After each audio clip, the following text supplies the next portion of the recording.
Bismillahirrahmanirrahim. Elhamdülillah. Ve salatu ve selamu ala Resulullah. La tuzhiri şematata li akhika. Feyerhamhu Allah ve yabtalika. Demek Peygamber aytып atkan ve yabtalik degen ravahatimiz olsa. Peygamber aytkan Müslüman bir tuğanыңарды шылдыңдава. Müslüman bir tuğanı şıldыңдава. Ne eken? La tuzhir şematata li akhika. Müslüman bir tuğanını şıldыңdава. Allah feyerhamhullahu, Allah ağa ırayım kılıp seni olsa sınağa duşa kılıp koyat deydi. Demek bu жерде ayta turganыбыз eкен, кырсык, балеге кабылбоо үчүн башка келген кыйынчылыкка күлбөй, колдон келсе жардам берип берет экен. Мусулманга бир тууганга кыйынчылык келгенде анын жарасына туз салбастан тескерисине жардам көрсөтүү зарыл экен. Бизде мындай кээ бирде ойлоп коем, акыркы убакыттарда ушул нерсе кетип баратабы депчи. Бизде мындай бирөөнүн башынан байла келсе интернетке жазып чыгып, демек ошонун жанында түбөл өмүр бою сооп болот. Ушуну көрмөксүң деген жазуулар пайда болгон, байкасаңар ушуну. Мейли ким болсун. Мисалы, бир адамды жардам сурап кайрылыптыр баягы күнүчү. Көрдүм да интернетте карасам, боор алмаштырыш керек болду, бүт баарын сатып бүттүк. Ушундай жазат. Бирөө жазып коюптур. Ушуну көрмөксүң депчи. Дедик. Адамдар момундай кепти, машинада даң деп бир нерсе сүзсө эле, момундай интернет жазып, мынакей Шопокова көчөсүндө бир машина мону сүздү деп интернетке тарс чыгарат. Ушунун баардыгы тең негизи бул башка келе турган байла өзүң мындай чыгардың да. Ал эгерде мен мамлекет бир маалымат чыгарышы мүмкүн, бирок сиз менен биз эмне кылып атат экенбиз азыр? Адамдардын кырсыктарына сүйүнүп атабыз кадимгидейчи. Биринчи мен чыгардым депчи. Эми баарынан кызыгы тиги жерде машина сүзгөндө барып чуркап барып ичине кишини чыгарып калайын дебейт да. Алыста мына сүздү деп туруп, мына саатынан бери жазып, бирок өзү дал кетип барат да. Тиге жардам берейин деген ниет жок. Адамдар ушундай бир адамдардын кырсыктарына мындай бир эме болуп атат да, андай десем бир хайп кармап атат. Бирөө тияктан секирем деп турат, элдин баардыгын жакындатып монтип көрсөтөт. Мына кимдин камерасы жакшы тартат да, короче. Тиги өлгөн атат, тиги болсо эмне интернетте прямо өтөт. Мынакей азыр секирет, элдин баардыгы качан секирет, кантип секирет экен, ай деп. Карасаң секирген атат. Адамдар бир кырсык болуп атса, ошол нерсенин бир мындай жүрөктүн ушунча катып калган белгиси да болчу.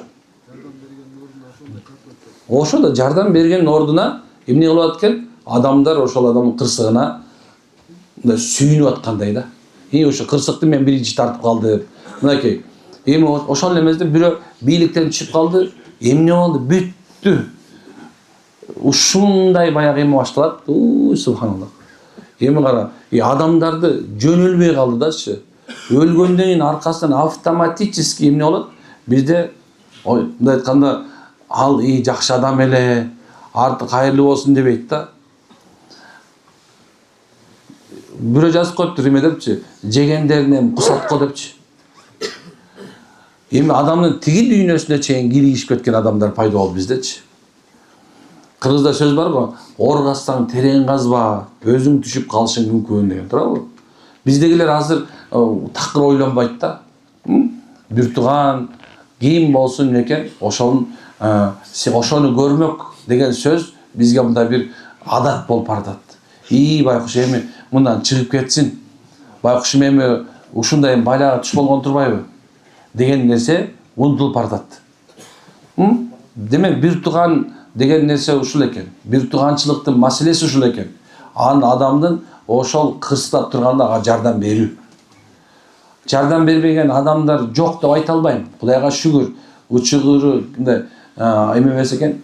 Кыргызыбызда кененчилик бар экен.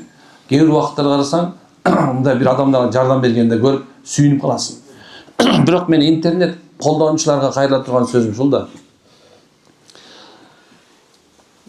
Bir günü bir balаны alып келишти. Ana ошо интернет карап отуруп стресске чыгып кетиптир. Эмнеге десе, көргөндө жана машина сүзүп кетти, тиги өлүп кетти, тиги күйүп кетти, тиги тартып кетти деген нерсени карай берген экен дагы. Анан акырында жашоодон коркуп үйдөн чыкпай калыптыр. Эмнеси сыртка чыксам бүт баары кырсык көрүнөт дейт. Мен ошондо түшүндүм, демек субханалла, эгерде биз маалыматка, адамдарга маалымат иретинде жаман нерселерди чыгара бере турган болсок, биздин керек болсо адамдардын психологиясы бузулат экен да. Ошол ар бир жаман маалымат чыгаруу, жана кээ бирлер бар, чукуп чыгарып жүргөндөр бар, чукуйт го. Анан эмне кылат экен, ошо чукуп туруп, мындай подписчик көбөйтөйүн дейби, же дагы бир нерсе кылам деп ойлойбу. Көп адамдарды мындай күмөнгө салат. Биринчи адам психологиялык жактан жабыркатып атат, экинчиси күмөн жаратып атат, үчүнчүсү болсо эмне кылат экен? Ал адамдардын мындай бир каржы булактарын же бир башка нерселерин ошо менен жаап койгон кылып атат. Мына ушул ал адамды алыска апарбайт. Алыска барбайт андай адам. Бирөөнүкүн чукуган. Пайгамбарыбыз прямой айткан нерсе бар. Бири-бириңерди чукубагыла деген.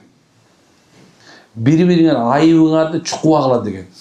Кээ бирлер мен актык кылып жүрөм, тактык кылып жүрөм деп атпайбы? Жок, андай эмес бул.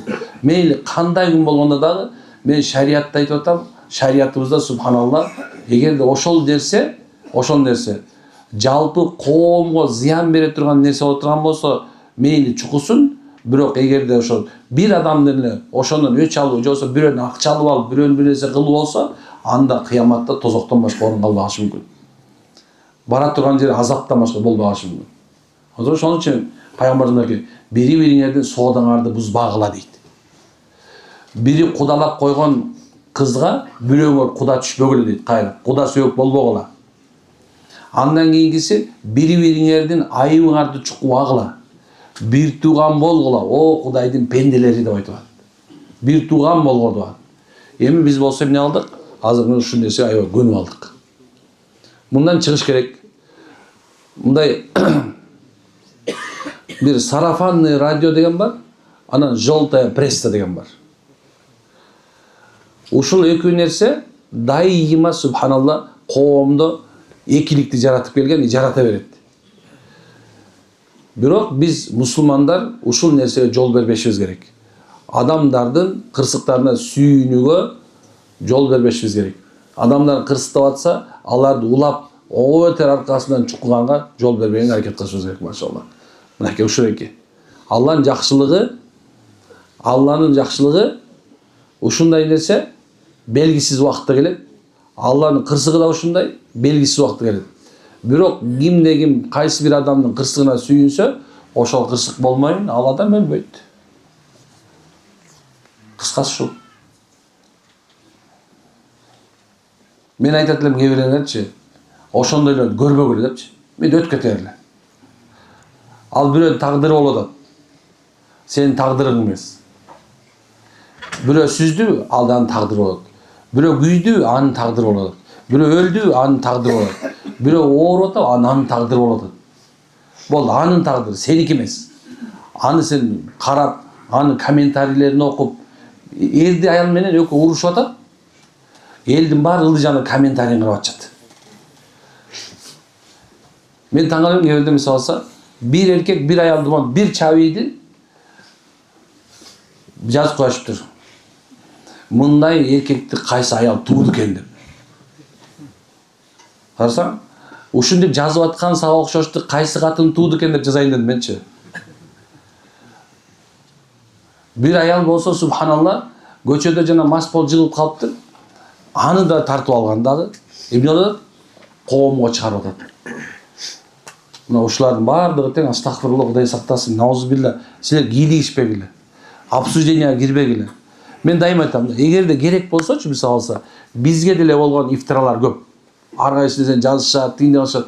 Бирок мен сизге көбүн айтам. Биздин балдарга айтам, тийбегиле дейм. Эчтеке жазбагыла. Эмне үчүн дегенде, адамдар кээ бир балким билип билбей бир адамдын акысына кирет. Кыямат күндө тозокко түшкөндүн көпчүлүгү Allah Taalaga şirk kılıp girgenler bolboyt. Adam akıсын жегендер болот. Adamın akısına girgen sebebinен tozakka çöt. Unutpagıla. Allah Rahimdi jana menин öz akıсын geçirişi mümkün. Bирок siz bilen biz bul dünyada da geçirbeyiz, ahirette вообще geçirбейбиz. 100% garanti берем. Ошондон тозоктуктар көпчүлүктөрү адам акысын жегендер болуп эсептелет. Мына. Ошон үчүн Кудайым сактасын баарыбызды. Субханакаллахумма ва бихамдика анта астагфирука ва атубу илейк. Allah'ım bazı ima hidayet, ekününü car kılsın. Amin Rabbil Alemin.